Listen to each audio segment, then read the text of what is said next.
Hello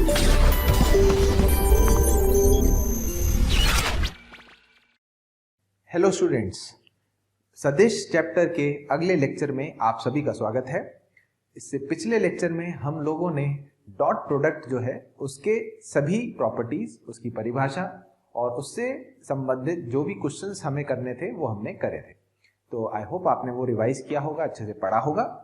आज के lecture में हम जो शुरू करेंगे, दो सदिशों का गुणन हमने शुरू किया था जिसमें पहला डॉट प्रोडक्ट हमने पढ़ा था। आज हम शुरू करेंगे दो सदिशों का सदिश गुणन, या जिसे हम कहते हैं वेक्टर प्रोडक्ट या cross product. Dot product co dot से रिप्रेजेंट करते थे, क्रॉस प्रोडक्ट को हम लिखते हैं क्रॉस, मल्टीप्लीकेशन का जैसे सिंबल होता है उससे, और इसका फॉर्मूला होता है ए क्रॉस बी। पढ़ते कैसे हैं? ए क्रॉस बी बराबर ए का परिमाण इंटू बी का परिमाण into sine theta N cap. देखो ये सब तो अदिश संख्याएं एन कैप। अब ये आखिरी उत्तर एक सदिश संख्या होती है, इसलिए इसको सदिश गुणन कहते हैं, वेक्टर प्रोडक्ट कहते हैं। ठीक है, जहां पर थीटा क्या था बेटा? थीटा ए सदिश और बी सदिश के बीच का कोण था। और एन कैप क्या है? ये है इंपॉर्टेंट चीज। तो एन कैप बेटा एक इकाई सदिश है जो ए और बी सदिश जिस समतल में है, ए और बी दो सदिश हमेशा एक समतल में होते हैं, तो वो एन कैप ए और बी जिस समतल में है उस समतल के लंबवत एक इकाई सदिश है जिसकी दिशा ए क्रॉस बी से मिलती है। ए क्रॉस बी से मतलब ए की दिशा में उंगलियां रखो और बी की दिशा में उंगलियों को मोड़ो। ए से बी की दिशा में, राइट हैंड थंब रूल पढ़ते हैं फिजिक्स में, तो जो थंब की दिशा, जो अंगूठे की दिशा आएगी वो एन कैप की दिशा होगी। ठीक है, एन कैप क्या होता है? ए व बी जिस समतल में है, ए व बी जिस समतल में है उस समतल के लंबवत इकाई सदिश।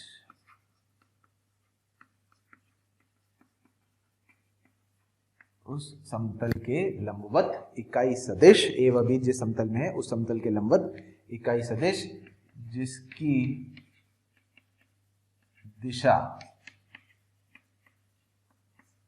दिशा राइट हैंड थंब रूल लिख रहा हूं, है ना, समझ जाएंगे आप। Right hand thumb rule, right hand मतलब दायां हाथ, थंब मतलब अंगूठे की दिशा।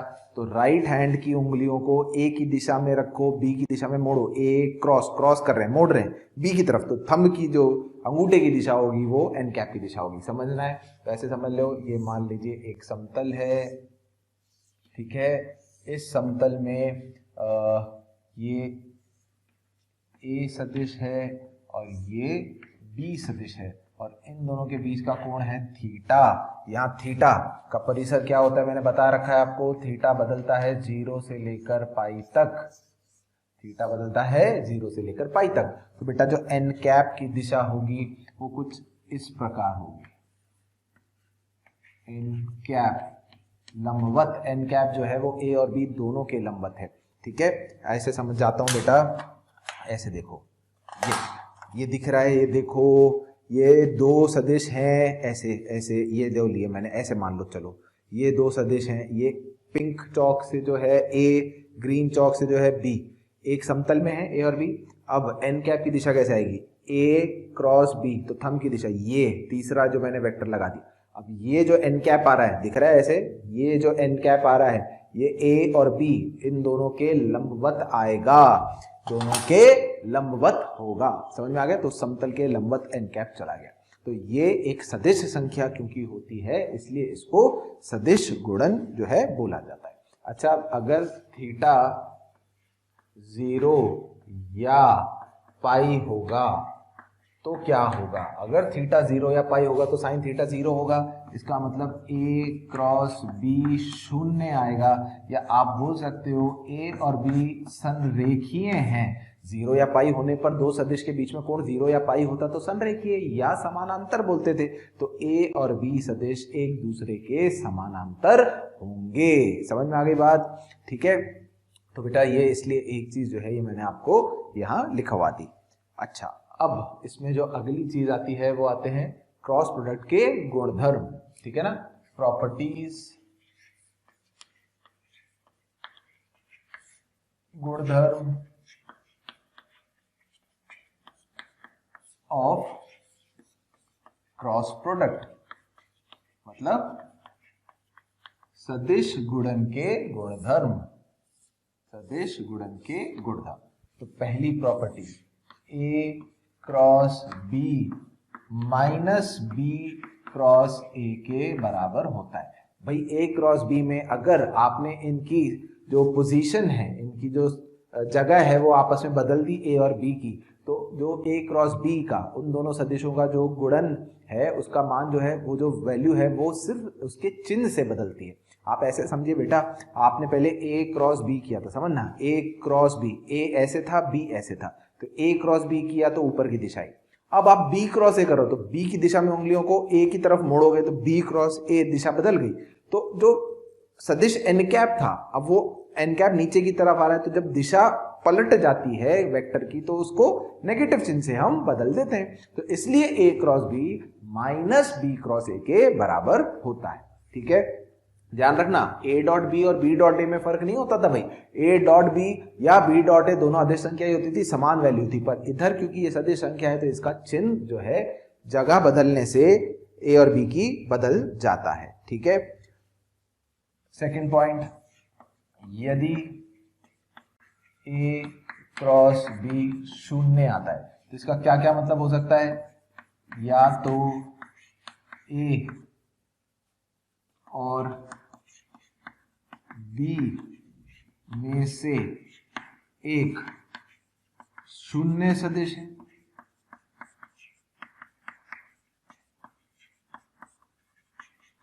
सही बात है क्या। अरे यार ए क्रॉस बी का मतलब ए बी साइन थीटा, अब या तो ए का परिमाण 0 है या बी का परिमाण 0 है या साइन थीटा 0 है, ये चीज हो सकती है। तो ए या बी का परिमाण 0 होने का मतलब ए या बी में से या तो कोई शून्य सदिश है या थीटा का मान 0 या पाई में से कुछ है, जैसे यहां लिखा था थीटा का मान 0 या पाई में से कुछ है, इसका मतलब ए सदिश बी सदिश के समानांतर है। या तो ए और बी समानांतर है तो उनका दोनों का क्रॉस प्रोडक्ट 0 होगा, या दोनों में से कोई शून्य सदिश है तो भी क्रॉस प्रोडक्ट 0 हो जाएगा, ठीक है भाई। अच्छा, third property A cross B plus minus C, plus minus मतलब या तो बी और सी के बीच में प्लस है या माइनस है, तो आप इसको क्रॉस को दोनों पर अलग अलग चढ़ा सकते हो, पर ध्यान रखना पोजीशन का ध्यान, ए पहले है तो ए क्रॉस पहले लिखा जाएगा बी के, ठीक है। इसको आप लिख सकते हो ए क्रॉस बी, प्लस है तो प्लस, माइनस है तो माइनस, यहां पर ए क्रॉस सी, समझ गए। अगर बीच में दो सदिशों के जोड़ या घटाने का चिन्ह है तो और बाहर क्रॉस है तो क्रॉस की पोजीशन का ध्यान रखते हुए, मतलब मैं ऐसे बता रहा हूं कि मान लो b plus C cross A लिखा है तो आप इसको b cross A plus C cross A लिखोगे। ऐसे नहीं कि a क्रॉस पहले कर दिया b के बाद में कर दिया, वो नहीं हो सकता भाई, हमें पोजीशंस का ध्यान रखते हुए ही क्रॉस प्रोडक्ट जो है लिखना होगा, ठीक है। फोर्थ प्रॉपर्टी लिखेंगे भाई सब लोग। फोर्थ प्रॉपर्टी क्या होती है, अगर ए क्रॉस बी क्रॉस सी में कर सकते हैं क्या, पहले तो ये बताओ। बिल्कुल कर सकते हैं, क्योंकि ए क्रॉस बी एक सदिश संख्या है, सदिश संख्या का एक सदिश संख्या से क्रॉस प्रोडक्ट किया जा सकता है ना। और आपने लिखा ए क्रॉस और पहले करा बी क्रॉस सी को एक साथ, मतलब इसमें हमें ए का पहले बी से क्रॉस करना है फिर सी से क्रॉस करना है, इसमें पहले बी और सी को क्रॉस करना है और फिर उसका ए से क्रॉस करना है। तो ये दोनों संख्याएं बराबर नहीं होती भाई। ये जो संख्या होती है ये एक सदिश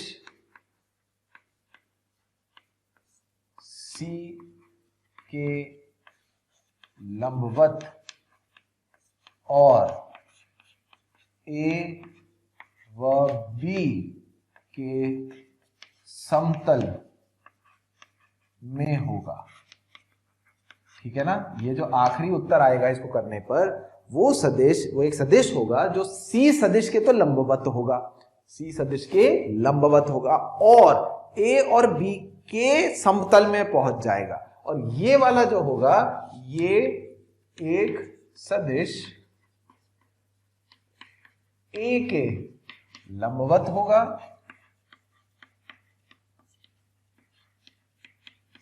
और बी व सी के समतल में होगा।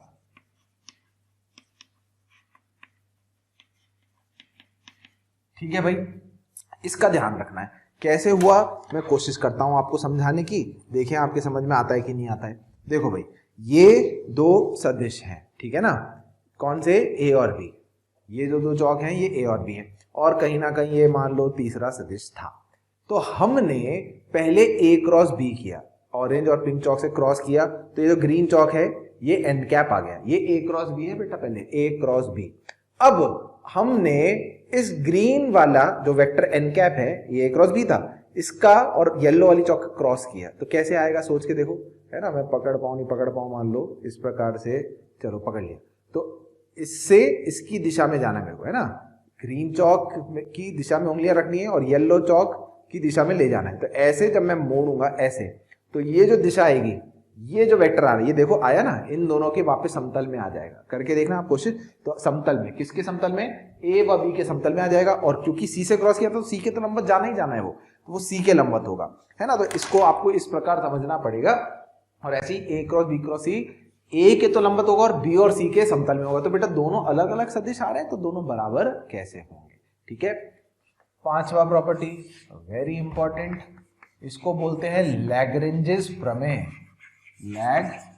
लैग्रेंजेस, अब लैग्रेंजेस मैथमेटिशियन था तो उसका हिंदी में नाम भी लैग्रेंजेस ही होगा, है ना, लैग्रेंजेस प्रमेय, लैग्रेंजेस आइडेंटिटी। लैग्रेंजेस आइडेंटिटी क्या कहती है बेटा, कि दो सदिश के क्रॉस प्रोडक्ट के परिमाण का जो वर्ग होता है उसको आप A square B square minus A dot B का स्क्वायर लिख सकते हो। ए स्क्वायर बी स्क्वायर का क्या मतलब हुआ भाई, ए स्क्वायर बी स्क्वायर का मतलब हुआ ए वेक्टर का परिमाण का स्क्वायर इंटू बी वेक्टर के परिमाण का स्क्वायर। ये तो अदिश संख्या है इसलिए डायरेक्ट लिख दिया A square B square minus A dot B का स्क्वायर। ठीक है, इसका मैं प्रूफ आपको बता देता हूं कैसे ये प्रूफ करा जाएगा। लिख लिया होगा ये, इसलिए हटा दे रहा हूं मैं, है ना। हाँ भाई, तो हम इसका देखो प्रूफ कैसे करेंगे। हम सबसे पहले शुरुआत करेंगे ए क्रॉस बी के साथ। ए क्रॉस बी का फॉर्मूला क्या होता है बेटा, ए का परिमाण इंटू बी सदिश का परिमाण साइन थीटा एन कैप। तो ए क्रॉस बी का परिमाण टोटल कितना होगा भाई, एन कैप तो इकाई सदिश है और ये इसका जो है मैग्नीट्यूड था, तो ये ए बी साइन थीटा हो गया। सही है। अब अगर ए क्रॉस बी के परिमाण का वर्ग करा जाए, ए क्रॉस बी के परिमाण का वर्ग करा जाए, तो ये A square B square sine square theta होगा। सही है। अच्छा, इस साइन स्क्वायर थीटा को क्या मैं 1 माइनस कॉस स्क्वायर थीटा लिख सकता हूं? तो ये अब A square B square minus A square B square cos square theta, जिसको कि मैं, अब आप समझ जाएंगे, ए स्क्वायर बी स्क्वायर भाई ये परिमाण ही तो है, तो ए स्क्वायर बी स्क्वायर लिख लो, माइनस अगर मैं ए डॉट बी करता हूं, ए डॉट बी का फॉर्मूला क्या होता है, ए बी कॉस थीटा, तो ये ए बी कॉस थीटा का होल स्क्वायर आ जाएगा। तो जिससे हमने सिद्ध कर दिया कि ए क्रॉस बी के परिमाण का वर्ग A square B square minus A dot B के होल स्क्वायर के बराबर होता है। इसको लिखने का एक और स्टाइलिश तरीका है, इसको हम लिख सकते हैं सारणिक के रूप में। कैसा सारणिक, A dot A dot B dot A B dot B. ये 2 क्रॉस 2 का सारणिक है। इसका मान डायरेक्ट इसका और इसके गुणन का अंतर होगा। ए डॉट मतलब A square B square minus A dot B into A dot B, that is A dot B का होल स्क्वायर। आप चाहो तो सारणिक के विस्तार के रूप में या जो फॉर्मूला है उसके विस्तार के रूप में याद करो। बहुत इंपॉर्टेंट प्रॉपर्टी है बेटा, याद रहनी चाहिए, एकदम दिमाग में छपी रहनी चाहिए। समझ में आ गई बात? अच्छा, इसके बाद अब जो हमें शुरू करना है, ये तो हो गए बेटा इसके प्रॉपर्टीज। अब हम आते हैं इसका व्यापक रूप जो है क्रॉस प्रोडक्ट का, वो कैसे लिखते हैं। तो जनरल एक्सप्रेशन है ना, general expression of cross product, general expression of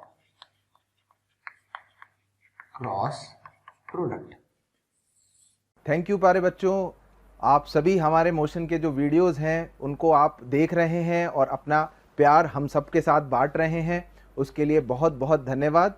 और मैं आपसे रिक्वेस्ट करता हूं कि आपको नीचे डिस्क्रिप्शन में जो लिंक दिया गया है ताकि आप हमारे लेक्चर्स, वीडियो लेक्चर्स आराम से देख सकें, उसके लिए आप लिंक पर जाके क्लिक करें और अपना एनरोलमेंट सुनिश्चित करें।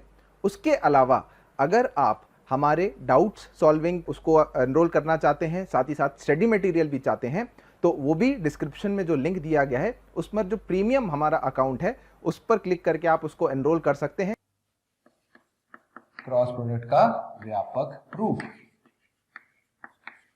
अब हम ए सदिश को ले लेते हैं a1 i cap plus a2 j cap plus a3 k cap, और बी सदिश को हम ले लेते हैं b1 i cap plus b2 j cap plus b3 k cap. तो बेटा आपने ध्यान रखना है कि जो a क्रॉस b होगा वो होगा इस सारणिक के विस्तार का जो मान है उसके बराबर।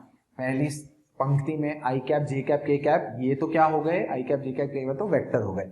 पहले ए लिखा है तो पहले ए वेक्टर के जो कोफिशिएंट्स हैं, जो गुणांक है a1 a2 a3, फिर बाद में बी लिखा है तो b1 b2 b3।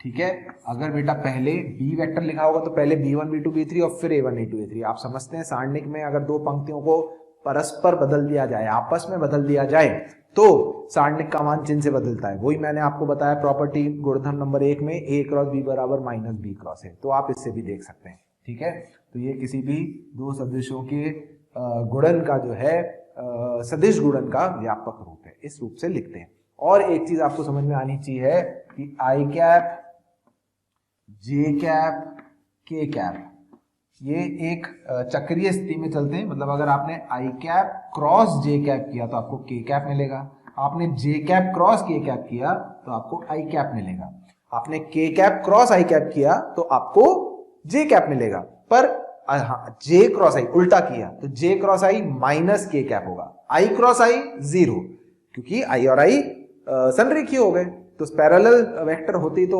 मान 0 चला जाता है। तो चक्रीय स्थिति में हमें इनका चिन्ह देखना होता है, आई क्रॉस जे के कैप, जे क्रॉस के आई कैप। तो चक्रीय जब तक चलता रहेगा तो साइन प्लस, उल्टा चक्कर चलाओगे जे क्रॉस आई करोगे तो माइनस की हो जाएगा। ठीक है, ये चीज जो है इसको आपने ध्यान रखना है। ठीक है भाई, अच्छा अब थ्योरी में आगे क्वेश्चन कराता हूं बेटा। अभी एक साथ हमें अब इसमें क्वेश्चन ही क्वेश्चन करने हैं, पहले जो जो इसकी चीजें जरूरी हैं वो सब हम पढ़ लेते हैं।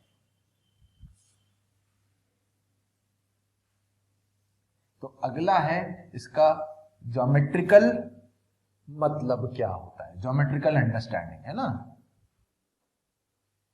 Geometrical meaning.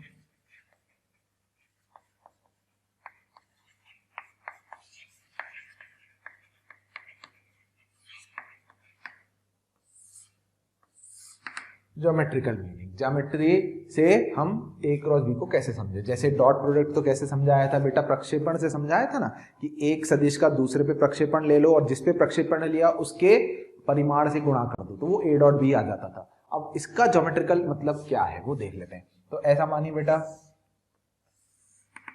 ये तो है ए सदिश और ये है बी सदिश। हम जानते हैं ए क्रॉस बी होता है A B sine theta N cap के बराबर, और ए क्रॉस बी का परिमाण क्या होता है, ए बी साइन थीटा के बराबर। देखो अब अगर मैं आपसे बोलूं कि ए और बी सदिश को मानते हुए अगर मैं समानांतर चतुर्भुज पूरा करूं, ठीक है, ये भी मेरे लिए ए सदिश ही है और ये जो है ये मेरे लिए बी सदिश है। भाई सदिश तो आप जानती हैं, हम मूव कर सकते हैं। तो मैंने ये क्या बना लिया बेटा, समानांतर चतुर्भुज, समानांतर चतुर्भुज। ठीक है, अच्छा समानांतर चतुर्भुज में ये लंबाई बराबर होती है, ये लंबाई बराबर होती है। ये थीटा कोण कौन सा होगा बेटा, आप लोग जानते हैं थीटा कोण ए और बी के बीच का कोण होगा। तो अगर मैं इससे ये लंबाई, ये लंब गिरा हूं है ना, इस बिंदु से ये लंब गिरा हूं, तो इसका लंबाई निकाल सकते हैं कितना होगा बेटा। ये जो लंबाई होगी, हाइट जो होगी, लंब, ये b sin थीटा के बराबर होगा। ये समकोणीय त्रिभुज है तो इसमें b का वर्टिकल कंपोनेंट करके देखो तो ये लंबाई कितनी आएगी, b sin थीटा, है ना। या लंब अपॉन आधार जो होता है वो sin थीटा होता है, तो उससे लंब आ जाएगा b sin थीटा के बराबर, ठीक है। और a का मतलब क्या है, जो आधार था, ये बेस था, आधार था, सॉरी कर्ण मैं बोल रहा था, लंब अपॉन कर्ण जो होता है वो sin थीटा। हाँ तो बेटा मैं ये कह रहा था कि लंब b sin थीटा जो है वो तो लंब की लंबाई हो गई, और a जो हो गया वो आधार की लंबाई हो गई। तो बेसिकली ये क्या लिखा है, ये क्या लिखा है, बेस इंटू हाइट, आधार इंटू लंब, और बेस इंटू हाइट क्या दर्शाता है, एरिया, क्षेत्रफल, एरिया ऑफ पैरेललोग्राम, समानांतर चतुर्भुज का क्षेत्रफल।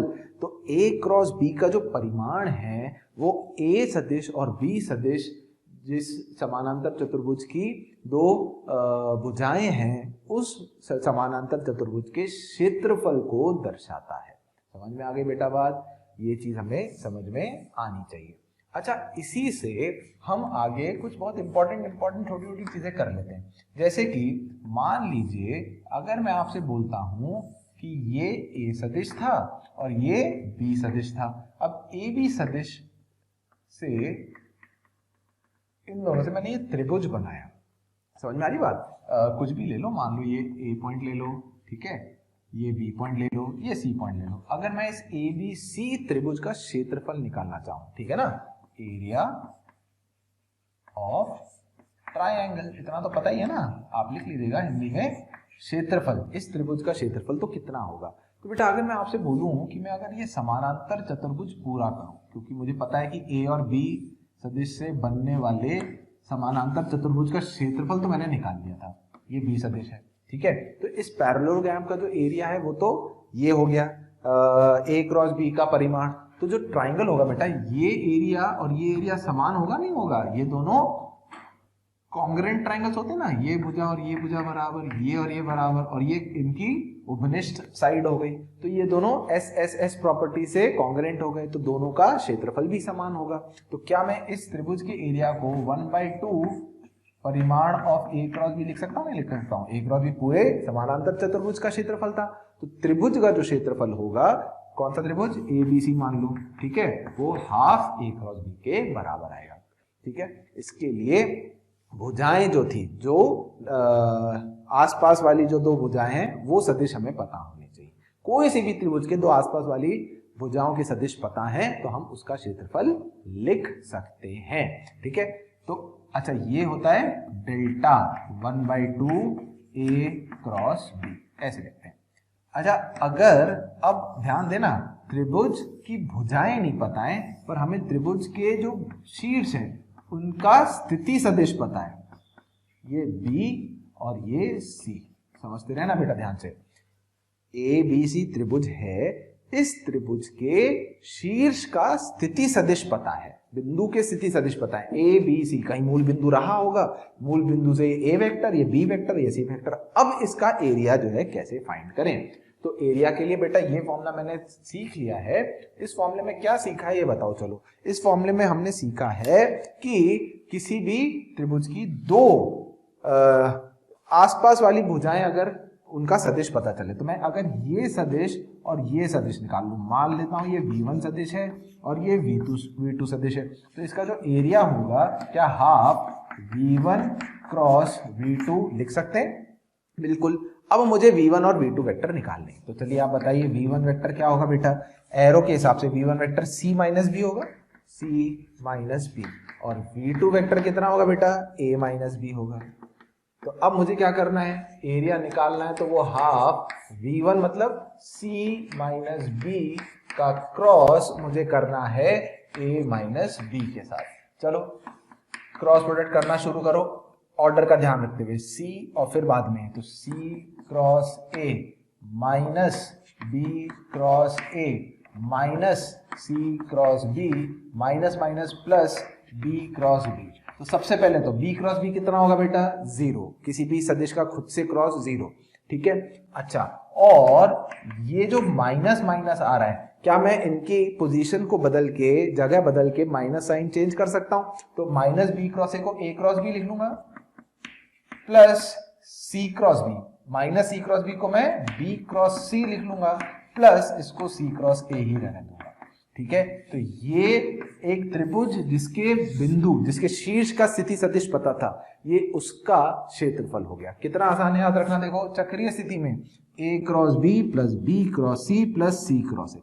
अब चक्कर ऐसे चाहे ऐसे कुछ भी जाओ, और एरिया क्योंकि ये बात है परिमाण की बात हो रही है, तो हमेशा धनात्मक ही आएगा, इसका ध्यान रखना होगा आपको। हाफ तो दो अलग अलग तरीके से लिखे, ये तो भुजाओं का सदिश पता था, ये बिंदुओं का स्थिति सदिश पता था। तो किस रूप में क्वेश्चन में दे रखा है डेटा, उस पर डिपेंड करेगा कि हम एरिया जो है उसका कैसे हल करेंगे। ठीक है भाई, तो ये हो गया बेटा त्रिभुज का क्षेत्रफल क्रॉस प्रोडक्ट की मदद से। अच्छा, एक चीज और समझ जाएं कि अगर हमें एरिया सदिश लिखना है, इसे लिखते हैं क्षेत्रफल सदिश।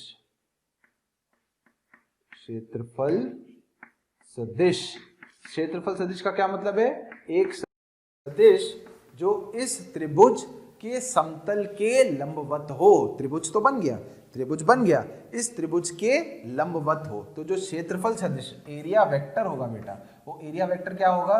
ए cross B plus B cross C plus C cross A. ठीक है ना, हाफ भी चाहो तो लगा सकते, कोई फर्क नहीं पड़ता।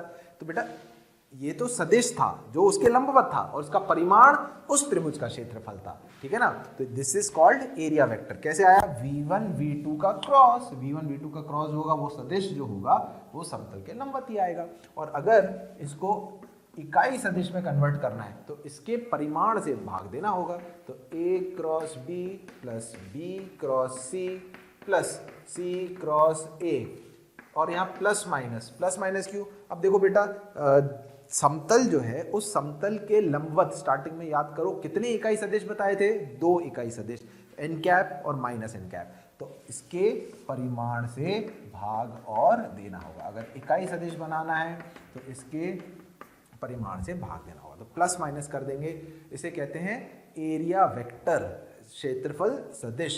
इंग्लिश में भी लिख देता हूं, एरिया वेक्टर। ठीक है भाई, समझ में आती बात? अच्छा, और अगर बेटा किसी भी क्वाड्रिलेटरल, किसी भी चतुर्भुज का क्षेत्रफल हमें अगर ज्ञात करना है, ठीक है ना, एरिया ऑफ एनी क्वाड्रिलेटरल। अब मैं क्वाड्रिलेटरल जब चतुर्भुज की बात कर रहा हूं,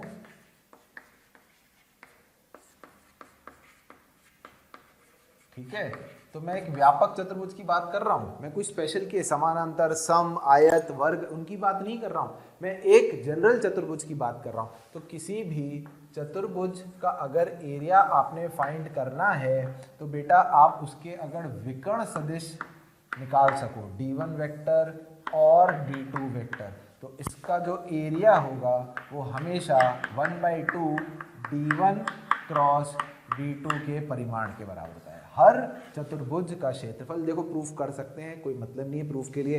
ए वेक्टर, इसे बी वेक्टर, इसे सी वेक्टर, इसे डी वेक्टर मानूंगा। 2 ट्राइंगल्स का एरिया डेल्टा डेल्टा निकाल के दोनों को जोड़ दूंगा तो मेरा आंसर आ जाएगा। पर हमें उससे कोई मतलब नहीं है, हमें याद रखना है कि किसी भी चतुर्भुज का क्षेत्रफल हाफ d1 क्रॉस d2 होता है। ठीक है, कर लेंगे याद? बिल्कुल कर लेंगे, ठीक है, मुझे पूरी उम्मीद है। और स्ट्रेट लाइंस वगैरह पढ़ते हैं जब आप, तो तब तो इनफैक्ट ये पढ़ते भी होंगे, तब भी फॉर्मूला आपने याद कर ही लिया होगा। ठीक है, तो क्वेश्चनों पे आ जाएं भाई, क्वेश्चन करें हल। चलिए कुछ क्वेश्चन, अब हम ये जो क्रॉस प्रोडक्ट हमने पढ़ा इसके कुछ प्रश्न हम हल कर लेते हैं। चलिए पहला प्रश्न लिखते हैं बेटा। पहला प्रश्न है, यदि 2 सदिश दे रखे हैं। पहला है 2i cap plus 6j cap plus 27k cap का क्रॉस किया गया है i cap plus lambda j cap plus mu k cap के साथ, और इन दोनों का क्रॉस जो है वो 0 के बराबर है। तो लैम्डा और म्यू का मान ज्ञात करना है। तब लैम्डा व म्यू का मान कितना है वो ज्ञात करें। अच्छा देखो, दो तरीके हैं। एक तो है कि हम व्यापक रूप में क्रॉस प्रोडक्ट जैसे लिखते हैं, शुरू हो जाए आई जे के 2 6 27 सारणिक वाला बता रहा हूँ, 1 लैम्डा म्यू करें, क्रॉस प्रोडक्ट करें, सॉल्व करें और हल करके देखें लैम्डा म्यू क्या है। और दूसरा तरीका प्रॉपर्टीज में हमने लिखा था कि यदि दो सदिशों का क्रॉस 0 है, देखो दोनों में से कोई शून्य सदिश तो है नहीं, ये तो है ही नहीं, और यहाँ भी आई कैप का कोफिशिएंट 1 है तो ये तो शून्य हो ही नहीं सकता है। तो एक ही जो है बात बचती है कि ए और बी सदिश समानांतर हो। अब दो वेक्टर समानांतर कब होंगे? जब उनके आई जे के गुणांक प्रपोर्शन में होंगे। तो 2/1 बराबर 6 लैम्डा बराबर 27/म्यू। इन दोनों से लैम्डा का मान 3 और इन दोनों से म्यू का मान 27/2 निकल के सीधा आएगा। देखो पूरा क्रॉस प्रोडक्ट करने का समय बच गया। तो दिमाग में हमें प्रॉपर्टीज़ को रखना है और फिर हमें आगे बढ़ना है, क्योंकि ऐसा नहीं है कि व्यापक रूप में करेंगे हम सॉल्व, सारणिक का मान निकाल के तो हल नहीं होगा। हल तो होगा ही, पर ये बात है कि हम समय बचा सकते हैं कि नहीं बचा सकते हैं, जो भी बहुत ज़रूरी बात है बेटा। ठीक है, चलिए अगला प्रश्न करते हैं। प्यारे बच्चों, हमें रोज ढेरों और ढेरों कमेंट्स मिल रहे हैं और उसमें हमें स्टूडेंट्स की रिक्वेस्ट भी आ रही है कि सर हमें इस पर्टिकुलर टॉपिक का वीडियो चाहिए या इस पर्टिकुलर टॉपिक के हमें कुछ क्वेश्चंस चाहिए। तो मेरी आपसे एक रिक्वेस्ट है कि आप मोशन के जो है यूट्यूब चैनल पे जाइए, उसको सब्सक्राइब करिए, उसके बेल आइकन को दबाइए ताकि आपको सारे नोटिफिकेशंस टाइम टू टाइम मिलते रहें। क्योंकि हमें ज़्यादातर जिन चीज़ों की रिक्वेस्ट मिल रही है, जिस वीडियो की रिक्वेस्ट मिल रही है, आप यूट्यूब चैनल पे जाके चेक करेंगे तो आप देखेंगे कि हमने ऑलमोस्ट सारे ही जो वीडियोस हैं वो अपलोड कर रखे हैं। तो आप उसको आराम से एनरोल करके वीडियोस देख सकते हैं ताकि आप उसका ज़्यादा से ज़्यादा जो है फ़ायदा उठा सकें। क्वेश्चन नंबर 2, यदि A1 आई कैप, A2 जे कैप, A3 के कैप के बराबर है, तब आपको A क्रॉस आई कैप के परिमाण का वर्ग plus A cross J cap के परिमाण का वर्ग प्लस A क्रॉस के कैप के परिमाण के वर्ग, इसका मान हल करना है। तो बेटा इसको कैसे हल कर सकते हैं ये देखते हैं। तो जैसे ही आप A क्रॉस आई कैप, दोनों वेक्टर हैं, ये भी वेक्टर है आई कैप, ये भी वेक्टर है, उसके क्रॉस के परिमाण का वर्ग, तो आपके दिमाग में क्या आना चाहिए बेटा? कौन सी आइडेंटिटी आनी चाहिए? लैग्रेंजेस प्रमेय आना चाहिए। अब लैग्रेंजेस प्रमेय, अब देखो ऐसा नहीं है कि लैग्रेंजेस प्रमेय के बिना नहीं कर सकते, बिल्कुल कर सकते हैं। ए ये रहा, क्रॉस करना स्टार्ट करो तो आई क्रॉस आई 0, जे क्रॉस आई माइनस के क्रॉस आई करोगे तो जे, ऐसे करके हर टर्म्स को लिखोगे, आगे हल करोगे तो पहुंच जाओगे। पर लैग्रेंजेस प्रमेय जब पढ़ी है तो उससे शायद आसान रहे। गुणधर्म पढ़ते ही इसलिए हैं कि हमारा प्रश्न ज़्यादा आराम से हल हो। क्या कहती थी लैग्रेंजेस प्रमेय बेटा? ए क्रॉस बी के परिमाण का वर्ग A square B square minus A dot B का स्क्वायर होगा। चलो उससे मैं पहले इसको लिख लेता हूँ। ए क्रॉस आई का क्या मतलब है? ए स्क्वायर आई कैप का स्क्वायर, आई कैप इकाई सदिश है तो उसका स्क्वायर 1 होगा, minus A dot I cap का square plus A cross Z J cap A square, correct, A square मतलब ए के परिमाण का वर्ग, जे इकाई सदिश उसका square 1 minus A dot J का square plus A square minus A dot K का स्क्वायर। ठीक है, चलिए A square plus A square plus A square 3a square minus A dot I कितना होगा बेटा? ए का डॉट आई से I dot I 1, I dot J 0, I dot K 0, तो क्या ये a1 बन जाएगा? a1 स्क्वायर प्लस ऐसी ए डॉट जे करूँगा तो सिर्फ a2 आएगा, a2 स्क्वायर, और ए डॉट के करूँगा तो a3, उसका स्क्वायर a3 स्क्वायर।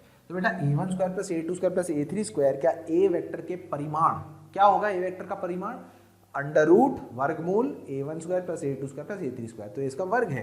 तो मतलब क्या मैं इसको a स्क्वायर लिख सकता हूँ? बिल्कुल लिख सकता हूँ। तो फाइनली आंसर कितना आ गया? 2a स्क्वायर, या बोलो 2a के परिमाण का वर्ग।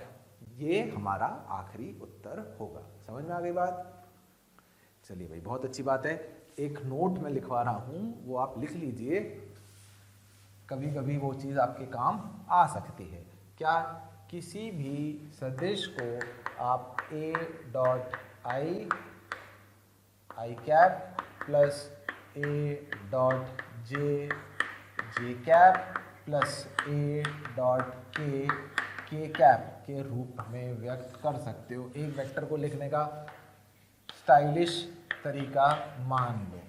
ए डॉट आई का क्या मतलब है बेटा? जैसे मैंने यहाँ बताया, ए डॉट आई मतलब उसके आई कैप का गुणांक आएगा a1, तो ये क्या बनेगा बेटा? a1 आई कैप, a2 जे कैप, a3 के कैप। तो ए ही वेक्टर को लिखने का एक और अनूठा नया तरीका है।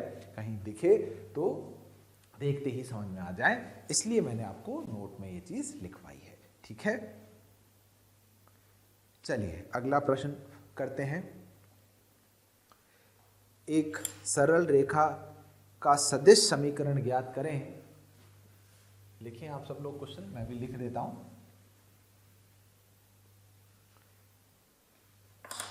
एक सरल रेखा, क्वेश्चन नंबर 3,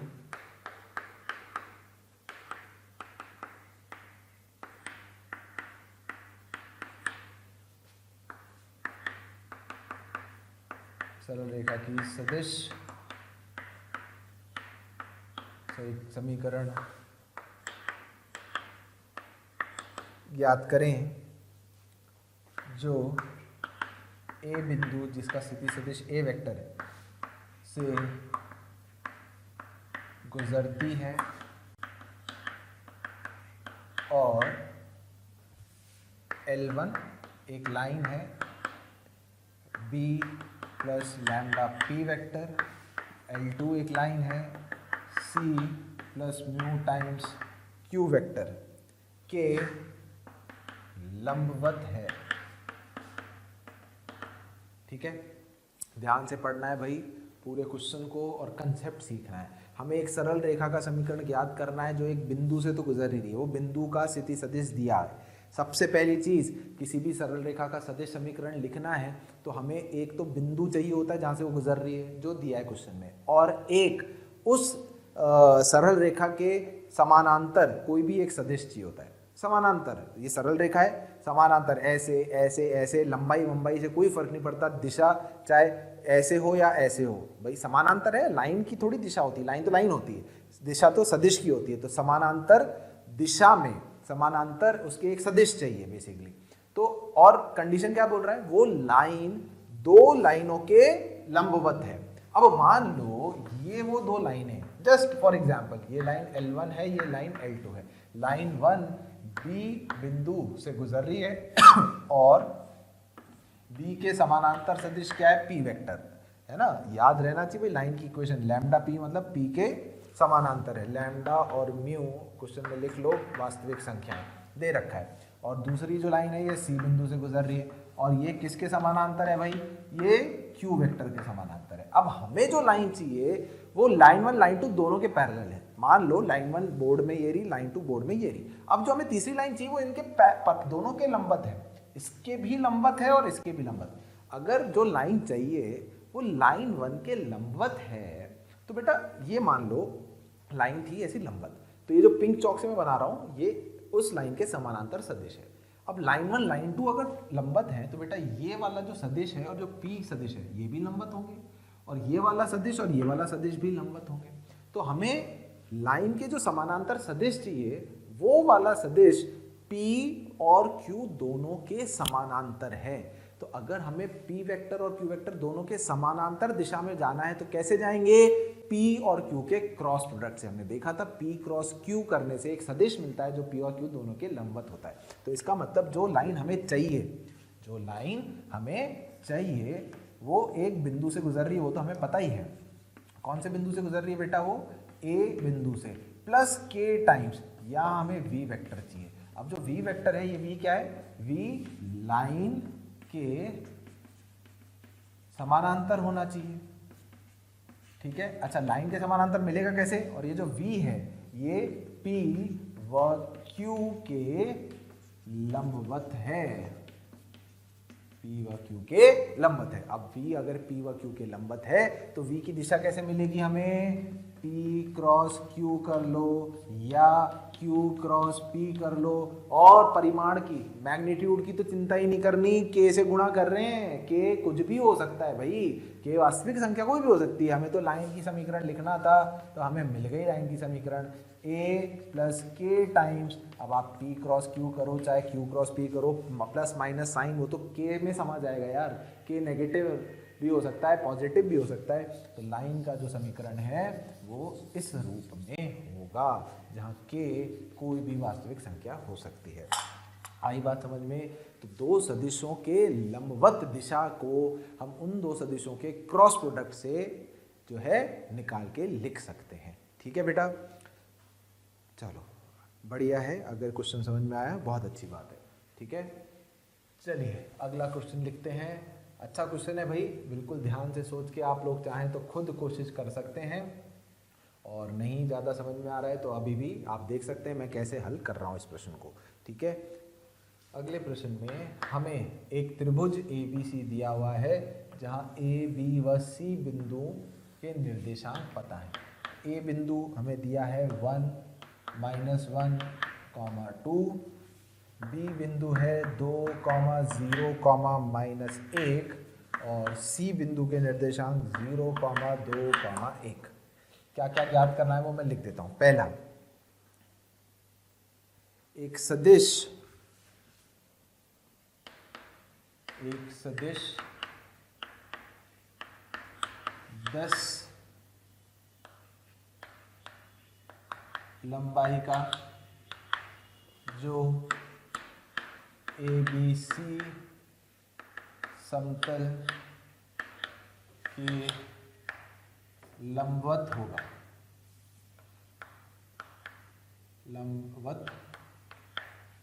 होगा, ज्ञात करें। ठीक है, पहला। दूसरा प्रश्न, A शीर्ष से त्रिभुज की बनाई गई अंत्य कोण समद्विभाजक की लंबाई ज्ञात करनी है। ठीक है ना, A से बनाई गई अंत्य कोण समद्विभाजक, इंटरनल एंगल बाइसेक्टर, समद्विभाजक की लंबाई है ना, कितनी होगी ये ज्ञात करना है। और तीसरा क्या ज्ञात करना है? तीसरा ज्ञात करना है यदि ABCD समांतर चतुर्भुज है। बच्चों, अगर आपको हमारे द्वारा बनाए गए वीडियोस, हम जो उसमें आपको पढ़ा रहे हैं वो पसंद आए तो आप उन वीडियोस को ज़रूर शेयर करिए, लाइक करिए और शेयर करिए, ताकि वो वीडियोस ज़्यादा से ज़्यादा ज़रूरतमंद बच्चों तक पहुंच सके और वो सब भी उन वीडियोस से अपने आप का फ़ायदा जो है वो ले सकें। आप लोगों का ढेर सारा स्नेह और प्यार देखकर हमारी पूरी मोशन की टीम जो है वो बहुत मोटिवेटेड है, और हम उतने ही मोटिवेशन से आपके बेहतरमंद के लिए बहुत ही अच्छे वीडियोस बनाने की कोशिश कर रहे हैं, और हम पूरी कोशिश कर रहे हैं कि आपको ज़्यादा से ज़्यादा और बेहतर से बेहतर कंटेंट प्रोवाइड किया जा सके। तब D बिंदु क्या होगा, तब D के जो निर्देशांक है वो क्या होंगे। ठीक है, हमें एक त्रिभुज ABC दिया है, ABC के निर्देशांक दिए, हमें एक सदिश निकालना है जो परिमाण जिसका 10 इकाई है या जिसकी लंबाई 10 इकाई है, और वो ABC त्रिभुज के समतल के लंबवत होना चाहिए। ABC त्रिभुज के समतल के लंबवत होना चाहिए। अब अगर इस समतल के लंबवत हमें जाना है, एरिया वेक्टर जिसे हमने बोला था डेल्टा वेक्टर याद है, तो उसके लिए बेटा हमें कोई भी दो वेक्टर चाहिए होंगे। तो एक मान लो मैं ये V1 वेक्टर ले लेता हूँ, एक ये मैं V2 वेक्टर ले लेता हूँ। तो V1 क्रॉस V2 करने से क्या मुझे इस समतल के लंबवत दिशा में वेक्टर मिल जाएगा? तो पहले तो V1 वेक्टर देखते हैं कितना होगा। V1 वेक्टर कितना होगा बेटा? 0, -2, -2 i कैप, फिर 2 - 0 + 2j कैप, और 1 + 1 + 2k कैप। ठीक है, और V2 सदिश कितना होगा बेटा? V2 सदिश 1 - 2 - आई कैप -1 माइनस जे कैप 2 + 1 + 3 के कैप, ये होगा V2 वेक्टर। तो जो नॉर्मल वेक्टर होगा क्या वो मुझे आई कैप जे कैप के कैप, ये नॉर्मल वेक्टर कैसे मिलेगा? V1 क्रॉस V2 से, या V2 क्रॉस V1, कुछ भी कर लो एक ही बात है, ठीक है ना। हमें दिशा चाहिए V1 क्रॉस V2 ऐसे या V2 क्रॉस V1 ऐसे, तो है तो समतल के लंबवत ही। और वैसे भी समतल के लंबवत किसी भी परिमाण के, किसी भी लंबाई के हमेशा दो सदिश होंगे भाई। इकाई सदिश भी एक, अगर दो लंबाई का चाहो तो भी एक नहीं, सॉरी, दो इकाई सदिश भी दो होंगे, किसी और लंबाई के भी दो होंगे, एक ऊपरी दिशा में एक नीचे दिशा में, ठीक है। तो आई जे के -2 2 2 -1 3, तो ये आएगा आई कैप के साथ कितना, 3 दूनी 6 + 2 8 माइनस जे कैप तो -6 + 2 -6 + 2 तो -4 प्लस के कैप के साथ 2 + 2 तो 4 के कैप। अच्छा अब देखो बेटा, ये जो V1 क्रॉस V2 है, अगर आप ध्यान से देखो परिमाण जो है, परिमाण हमें खुद दिया हुआ है 10 इकाई का। इसमें से अगर कुछ जैसे कांस्टेंट कॉमन आ रहा है हटा दो। देखो बेटा, लैम्डा कॉमन लेने से दिशा में नहीं बदलाव होता है। हम वैसे भी इसको 10 इकाई का बनाना चाहते हैं तो पहले हम इसको इकाई सदिश में बदल लेंगे। इकाई सदिश के लिए मुझे इसको इसके परिमाण से भाग देना होगा। तो ऊपर जितनी छोटी संख्याएं होंगी परिमाण निकालना, कैलकुलेशन हमारे आसान है भाई। फिर 10 मैग्नीट्यूड का बनाना है तो 10 से तो गुणा करना ही है, तो कैलकुलेशन में कोई फर्क नहीं पड़ता। आप 8 4 4 लेके करोगे तो √8² + 4² + 4² से भाग देना होगा उसके परिमाण से। आप 4 हटा दो तो दिशा थोड़ी मैं बदल रहा हूँ। 2i cap + j cap + k cap को आप ऐसे सोचो बेटा, 8 4 4 को आपने √64 + 16 + 16 से भाग दिया, या आप 2 1 1 को √4 + 1 + 1 से भाग देके चेक करना, दोनों समान वेक्टर आएंगे, कोई फर्क नहीं पड़ता। इकाई सदिश बना रहे हैं दोनों, समझ में आ गई बात। तो इसको अब मैं इकाई सदिश बनाता हूँ, n कैप बनाता हूँ। n कैप कितना होगा बेटा, 2i cap + j cap + k cap, परिमाण कितना आया इसका, √6। और ध्यान रखें आप प्लस माइनस लगाना ना भूलें। वैसे तो V1 क्रॉस V2 था, पर हम क्योंकि इकाई सदिश की बात कर रहे हैं तो समतल के लंबवत 2 इकाई सदिश हो जाएंगे। अब हमें जो वेक्टर चाहिए उसका परिमाण कितना है,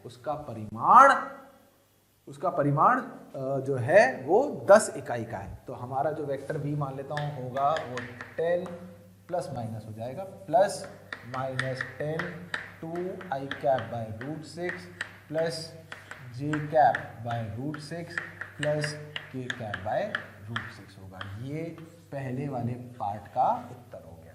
हमें एक ऐसा सदिश चाहिए था जो ABC त्रिभुज के समतल के लंबवत हो। तो ऐसे दो होंगे सबसे पहली बात, और जिसकी लंबाई 10 हो। तो पहले तो मैंने दो वेक्टर निकाल लिए, भुजाओं से क्रॉस करके लंबवत एक वेक्टर मिल गया। प्लस माइनस से दिशा ऊपर नीचे या बाहर अंदर दोनों मिल गई, उसे इकाई सदिश में बदल दिया, जिससे मैं उसका परिमाण 10 से गुणा करके आराम से 10 बना सकूं। ये तो इकाई सदिश है ही, और 10 से गुणा हो गया तो ये 10 लंबाई का हो गया। ठीक है, ये पहला हो गया। अब दूसरा क्वेश्चन देखते हैं। ए से बनाए गए अंतःकोण समद्विभाजक, तो ये जो अंतःकोण समद्विभाजक है, ये जो x लंबाई है, ये x लंबाई हमें ज्ञात करनी है कितनी होगी। अब बेटा कोण समद्विभाजक की लंबाई के लिए हम त्रिभुज पहले चेक कर लेते हैं कि क्या त्रिभुज जो है वो कोई स्पेशल त्रिभुज तो नहीं है। तो उसके लिए मुझे इसकी लंबाई निकालनी होगी। AB की लंबाई कितनी होगी बेटा, चेक करें जरा, 2 - 1 1, ठीक है ना। या ये V2 वेक्टर तो हमने निकाला ही था ना, V2 वेक्टर की लंबाई चेक कर लो कितनी आ रही है, 9 और 1 10 और 1 11, तो इसकी लंबाई आ रही है √11। ठीक है, BC वेक्टर V1 वेक्टर हमने निकाला था, इसकी लंबाई कितनी आ रही है, 4 4 8 4 12, ये आ रहा है √12।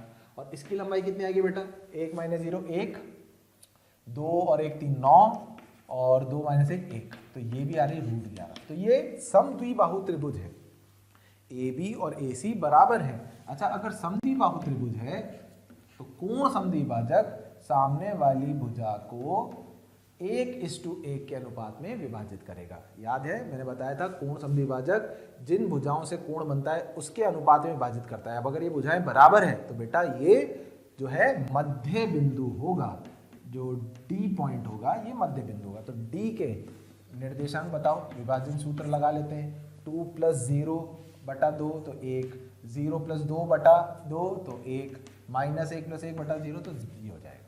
तो इस x की लंबाई कितनी होगी, ए और डी के बीच की जो दूरी होगी है ना, तो 1 माइनस 1 हो गया 0, 1 प्लस 1 हो गया बेटा 2 का वर्ग 4 और प्लस 4, तो x की लंबाई 2√2 के बराबर आ गई। x की लंबाई 2√2, पूर्ण समद्विभाजक की लंबाई आ गई 2√2। अब हम आते हैं इसके तीसरे पार्ट पर। देखें तीसरा पार्ट क्या कह रहा है। तीसरा पार्ट ये कह रहा है कि अगर हमने ABCD समानांतर चतुर्भुज पूरा कर लिया, ABC तो ऑलरेडी दे ही रखा था हमें इस प्रकार से, ये A बिंदु, ये B बिंदु, ये C बिंदु, ऑर्डर का ध्यान रखते हैं ABCD, तो मतलब D यहाँ कहीं आएगा। अगर इस प्रकार से D बिंदु आ रहा है, ये समानांतर चतुर्भुज है, तो D बिंदु क्या होगा। अब बेटा समानांतर चतुर्भुज में हम जानते हैं जो विकर्ण होते हैं, समानांतर चतुर्भुज के जो विकर्ण होते हैं, क्या वो एक दूसरे को समद्विभाजित करते हैं, बराबर बराबर हिस्सों में बांटते हैं। तो मैं क्या करने वाला हूँ, A और C के मध्य बिंदु और B और D के मध्य बिंदु को बराबर कर देता हूँ। D में थोड़ी देर के लिए x, y, z मान लेता हूँ। A क्या है मेरे पास 1 माइनस 1 2, C कितना है मेरे पास, इसको एंड पॉइंट मान रहा हूँ, C पॉइंट कितना है 0 2 1 और B बिंदु कितना है 2 0 माइनस 1। ठीक है, चलो शुरू हो जाते हैं।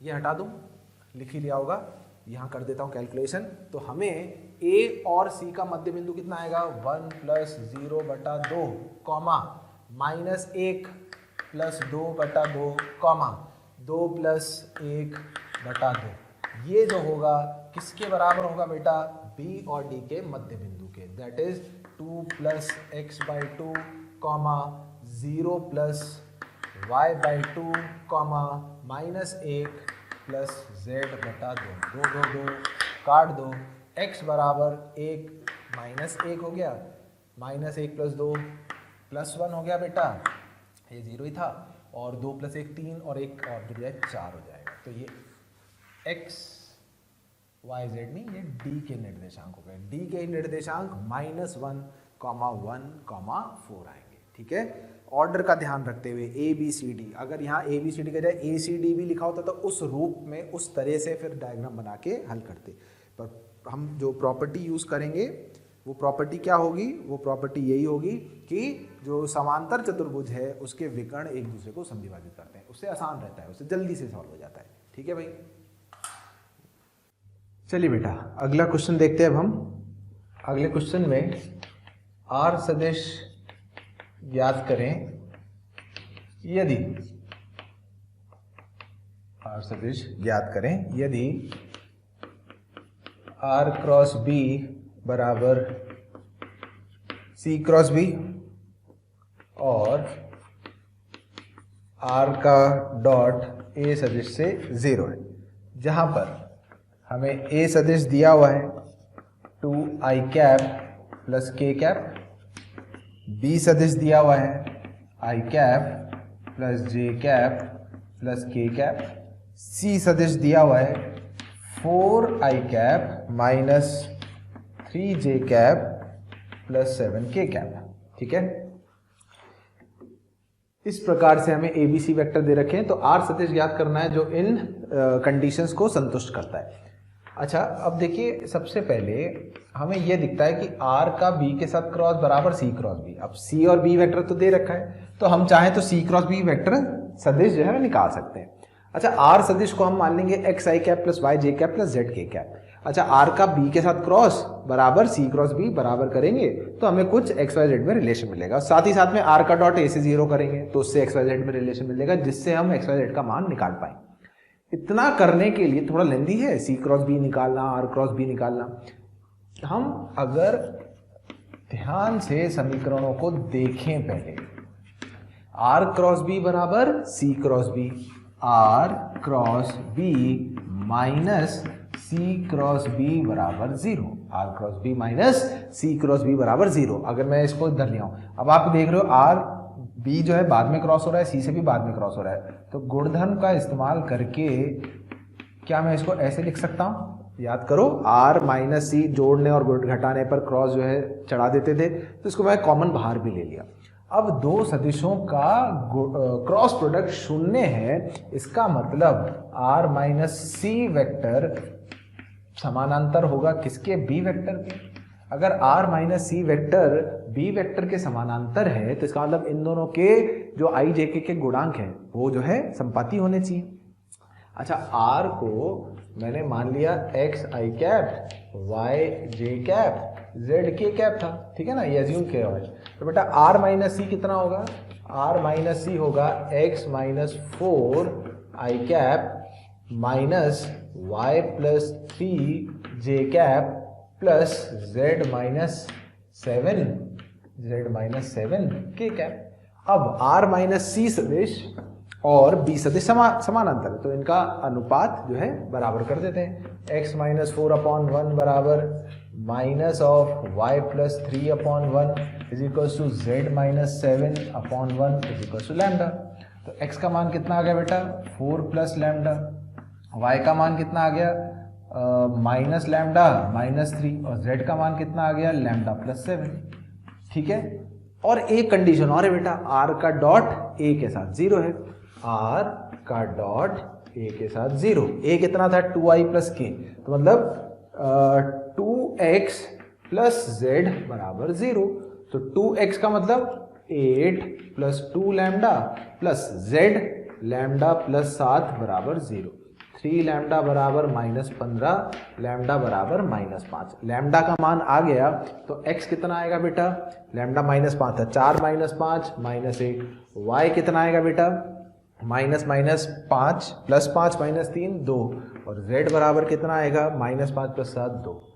x y z जैसी हमें पता चले, क्या r वेक्टर पता चल गया, minus I cap plus 2j cap plus 2k cap. मतलब हमने पूरा क्वेश्चन बिना क्रॉस प्रोडक्ट करे हल कर दिया। यदि हम ध्यान से क्वेश्चन देखें और जो हमने गुणधर्म वगैरह पढ़े उसका अगर हमें याद रहे और इस्तेमाल करें सही से, तो हम क्वेश्चन में समय बचा सकते हैं। मैं कह रहा हूँ सब में ऐसा होगा ज़रूरी नहीं है, हो सकता है क्रॉस करना भी पड़े तो कर देंगे, पर अगर क्रॉस प्रोडक्ट वगैरह करने का टाइम बचता है तो बचाकर भी प्रश्न को हम हल कर सकते हैं भाई, ठीक है। अच्छा, एक प्रश्न और देखते हैं बेटा इसमें, ए बी सी सदिश त्रिभुज ABC बनाते हैं, त्रिभुज ABC बनाते हैं सच दैट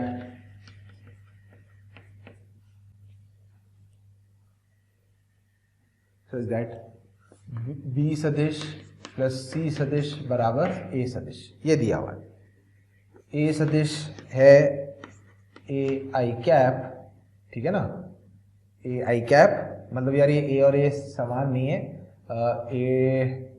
ए डैश ले लो यार, इसे ए डैश ले लो, ए डैश ले लो, A I cap plus B J cap plus C K cap, B है बराबर D I cap plus 3j cap plus 4k cap, और C सदिश है 3i cap plus j cap minus 2k cap. यदि त्रिभुज ABC का जो क्षेत्रफल है, यदि त्रिभुज ABC का क्षेत्रफल 5√6 के बराबर है, तो आपको A plus B plus C plus D जो है इसका मान ज्ञात करना है, ठीक है।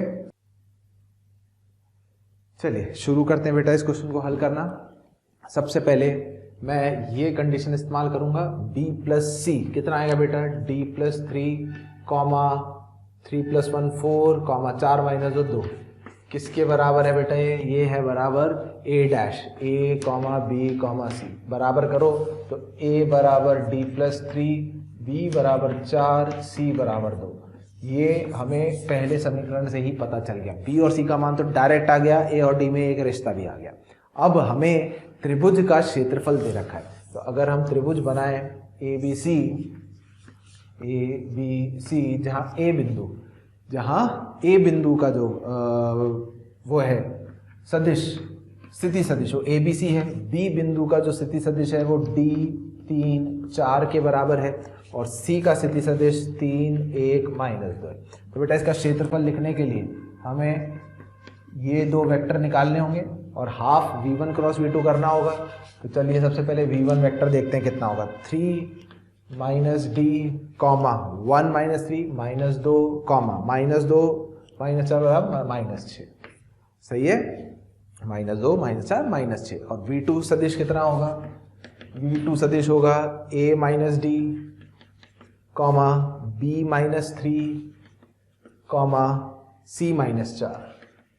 ठीक है, अच्छा अब देखो a माइनस डी हम यहाँ से लिख सकते हैं कितना है, 3 के बराबर। तो ये हो गया 3 कॉमा b 4 था तो 4 माइनस 3 बेटा 1 हो गया, और c माइनस 4 माइनस 2 हो गया। तो v2 सदिश हमें पता चल गया। अब अगर हम क्षेत्रफल की बात करें, एरिया की बात करें, तो वो 1/2 v1 क्रॉस v2 का भी मापांक होगा, ये ध्यान रखना है। अच्छा डेल्टा कितना है, 5√6, 2 गुणा कर दो तो प्लस माइनस 10√6 बराबर। अच्छा v1 क्रॉस v2 कैसे आएगा, i cap j cap k cap, 3 minus D minus 2 minus 6, 3 1 minus 2। ठीक है, और इसका भी जो है हमें मॉड लेना है। तो i कैप के साथ कितना आ रहा है बेटा, माइनस 2 4 प्लस 6, माइनस जे कैप के साथ कितना आ रहा है, माइनस जे कैप, कैलकुलेशन का ध्यान रखते हुए minus J cap this into this, तो 3 दूनी minus 6 plus 2d minus minus plus 18, और प्लस के कैप के साथ कितना आएगा बेटा, this into this 3 minus D plus 6। सही है, तो ये हो गया बेटा, और इसका परिमाण तो 10 i कैप।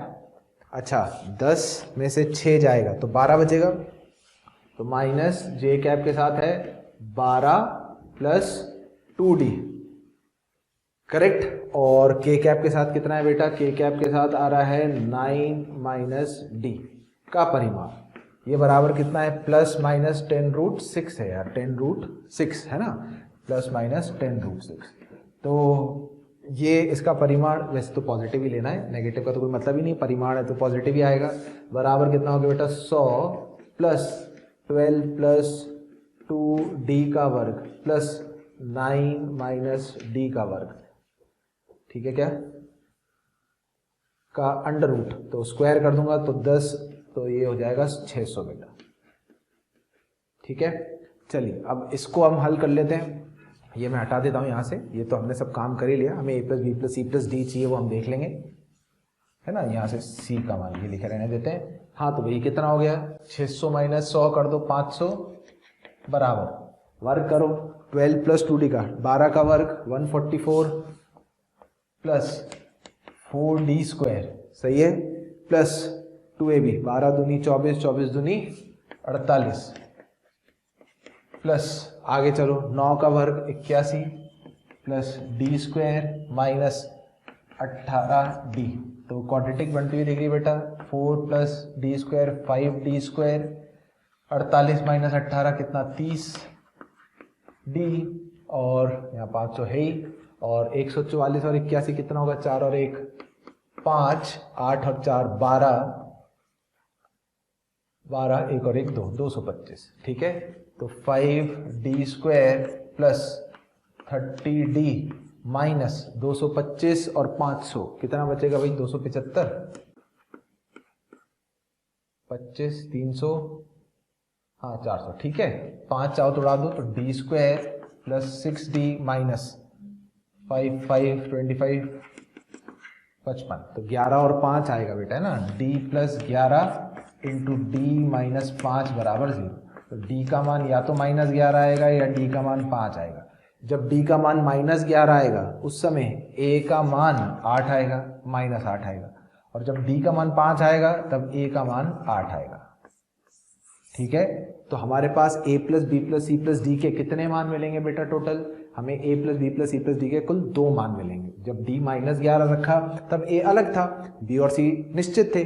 जब d को हमने 5 रखा तो a अलग था, तो हमें 2 आंसर मिलेंगे। क्या क्या आंसर मिलेंगे चेक करें, a plus B plus C plus D बराबर माइनस 11 माइनस 8 हो गया माइनस 19, माइनस 19 में से 6 हटा दिया तो या तो माइनस 13 आंसर आएगा बेटा इसका, या 8 और 5 13, 13 और 4 13 और 4 17 और 2 19, तो या तो माइनस 13 आंसर आएगा या 19 आंसर आएगा। समझ में आ गया भाई क्या किया है हमने। तो हमने तो सबसे पहले जो था b प्लस सी बराबर a बराबर किया, जिससे b और c का मान आ गया और a और d में रिलेशन आ गया। उसके बाद त्रिभुज का क्षेत्रफल कैसे निकालते हैं, ए बी सी डी बिंदु सदिश पता थे, तो पहले हमने दो भुजाओं जो सदिश है वो निकाल लिया v1 v2, और फिर हाफ v1 v2 का cross product, half v1 cross v2 करके त्रिभुज का क्षेत्रफल निकाला, जिससे हमें d में एक क्वाड्रेटिक मिली। सॉल्व किया तो d के दो मान आए, उन d के दो मानों से हमें a के दो मान मिले। तो जब d -11 a -8 था, तो b और c जोड़कर आंसर -13, जब d 5 और a 8 था और b और c को जोड़ के आंसर 19। तो दो इसके आंसर हो सकते हैं। ठीक है भाई, तो ये हमने बेटा कुछ प्रश्न करे जिसमें क्रॉस प्रोडक्ट के गुणधर्म का इस्तेमाल किया और उनकी मदद से हमने प्रश्न हल करे। ठीक है बच्चों, अगर आप चाहते हैं कि आपको हमारे द्वारा पढ़ाए गए वीडियोस, स्टडी मटेरियल या और भी कुछ चीज़ों की ज़रूरत है वो आप तक पहुंचे, तो आप नंबर 18002121 वापस रिपीट करता हूं 18002121 पर कॉल करिए। कोई भी क्वेरी है आप इस पे कॉल करिए, आपकी क्वेरी का पूरा समाधान मिलेगा।